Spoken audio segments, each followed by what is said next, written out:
이재명 대통령 취임 100일입니다. 예. 그 기자회견 혹시 보셨어요? 좀? 조금보다 조금 들었어요. 보셨어요? 아, 100일 평가하신다면 참 별로 안 좋아하는 질문이긴 합니다만 몇 점 주시겠습니까?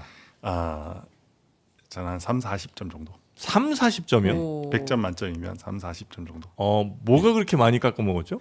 저는 대통령께서 여러 가지가 많은데요. 제일 큰 건 우리나라가 그 해묵은 문제들, 정말 앞으로 나아가야 될 문제들에 대해서 장기적 비전을 가지고 네. 좀 해결하는 그런 모습을 좀 보여주셔야 한다고 생각해요. 특히나 우리가 경제 성장률이나 이런 것도 이제 저성장 사회로 들어가면서 네. 그리고 저출산 고령화 사회로 들어가면서 그러면 어떻게 앞으로도 지속 가능한 성장을 할 수 있는 사회가 될 수 있는가 이런 부분들에 대해서 좀 고민들 그것들을 녹여내서 보여주는 게 정말 필요하다고 생각합니다. 특히나 더불어민주당 같은 경우는 지금 이재명 정권과 더불어민주당은 정말 역사상 유례없는 그런 거대 권력을 가지고 있다고 생각을 하거든요. 그러니까 그럴수록 더더욱 정말 우리나라가 지금 처한 구조적 문제를 좀 해결하는 그런 모습을 비전을 보여주고 일정 부분은 비판을 받더라도 그걸 해나가는 그런 개혁을 보여줘야 한다고 생각해요. 예를 들면 뭐 어떤 거 있죠? 그게 뭐 예를 들어서 뭐 저는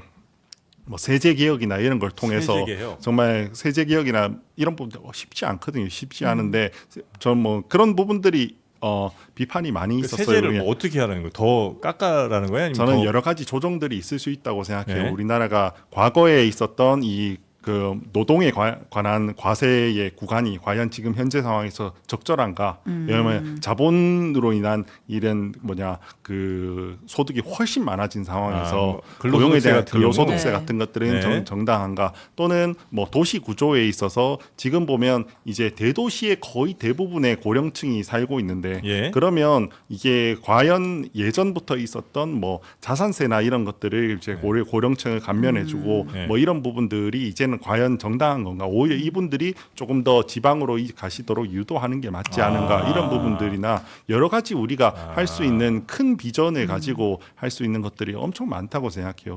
그것뿐만 아니라 우리가 앞으로의 먹거리는 무엇이고 기업들은 어떤 식으로 그쪽으로 또 더 뛰어들도록 우리가 유도해야 되는가? 이런 부분들에 대한 것도 여러 가지 낼 수 있는 중요한 아이템들이 저는 많이 있을 거라고 생각을 합니다.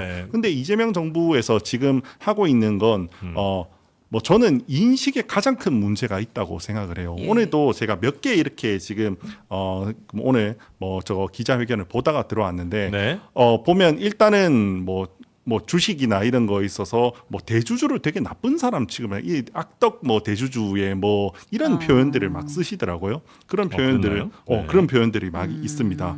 그다음에 뭐 여러 가지가 뭐 수많은 노란봉투법 이런 것들도 저는 뭐 산업재해에 관한 이런 것들도 그렇고 뿐만 아니라 뭐 제일 문제가 됐던 건 부채에 대한 이야기였는데 국가 부채에 대한 건 아니 그냥 뭐 빚을 지는 게 뭐가 문제냐 뭐 이런 식으로 이야기를 하시더라고요. 뭐 갚을 수 있는 빚을 지면 되지 이런 식으로 이야기를 하면서 빚을 지는 거 큰 문제 없다라고 이야기를 막 하시는데 이전 정부가 그걸 몰라서 안 한 게 아닐 겁니다. 누구든지 빚 지고 그냥 그걸로 당장에 쓸 수 있는 이야기들을 하면 좋죠. 근데 문제는 그렇게 됐을 때 그 사용하는 것들은 소비 쿠폰이나 이런 것들을 거의 해서 그걸로 민생 경제가 살아나고 있다라고 이렇게 평가를 하고 계시더라고요. 이런 인식들이 장기적으로 우리나라 경제 성장이나 이런 것들에 되게 큰 문제가 될 수 있지 않을까. 그에 반해서는 지금 우리나라 상황 같으면 뭐 지금 뭐 미국에 더 투자를 해야 되는 상황이잖아요. 미국에 더 투자를 해야 되는 상황이 됐는데 그러면 국내 투자나 이런 것들은 어떻게 이어나갈 수 있을 것이며 뭐 이런 것들에 대해서도 너무 대답이 없고 그러면 미래가 굉장히 걱정되는 그런 상황을 만들어가고 있다고 생각을 해요. 그래서 이런 부분들은 이재명 정부가 당장에는 보이지 않을 수 있어요. 당장에는 뭐 소비 쿠폰도 들어오고 하니까 뭐 아니 뭐 주머니 돈도 들어오는 것 같고 뭐 딱히 뭔가 당장 뭐 주식도 오르는 거 같고 주식도 오르는 게 기업 가치가 올라서 주식이 오르는 거라고 저는 보지 않거든요.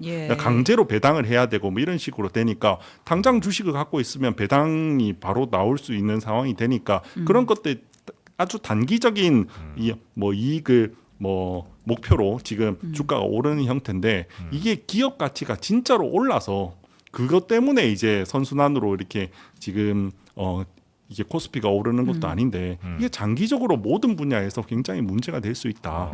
그러면 이거는 네. 우리가 큰 알겠습니다. 권력을 준 거에 대한 역할을 못하는 거다라고 생각해서 알겠습니다. 30점 드리겠습니다. 네. 네. 혹시 그러면 네.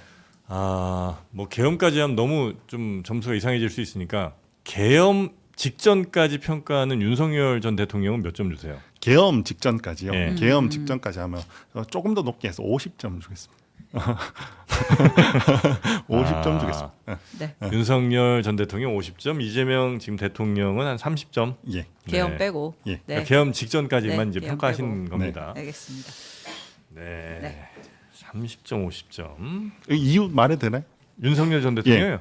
짧게 왜 부탁드림. 네. 그래도 왜냐하면 윤석열 대통령은 재정 준칙 뭐 재정이나 건전화 이런 부분들도 많이 하셨어요. 그리고 예. 사실은 의료 수요 확대가 되는 이런 부분에 대해서 저는 의사 증원 이런 것도 방법이 너무 거칠었을 뿐이지 사실은 해야 될 부분들을 많이 하려고 했다고 생각해요. 윤석열 대통령은 욕을 많이 먹을 만한 정책들도 필요한 것들은 저는 했다고 생각을 합니다. 네. 다만 그 방식에 있어서 너무 거칠었고 네. 실제로 욕을 너무 많이 먹었고 이래서 저는 뭐 좀 부족했다고 생각하는데 그래서 그래도 그 의도가 저는 그래도 나라의 미래를 걱정했다고 생각하기 때문에 조금 더 높은 점수 주겠습니다. 혹시 제일 역대 대통령 중에 제일 점수 높은 사람 누구예요? 그래도 저는 박정희 대통령이라고 생각합니다. 그래요? 시대적 과제를 그래도 해낸 사람이라고 생각합니다. 네. 알겠습니다.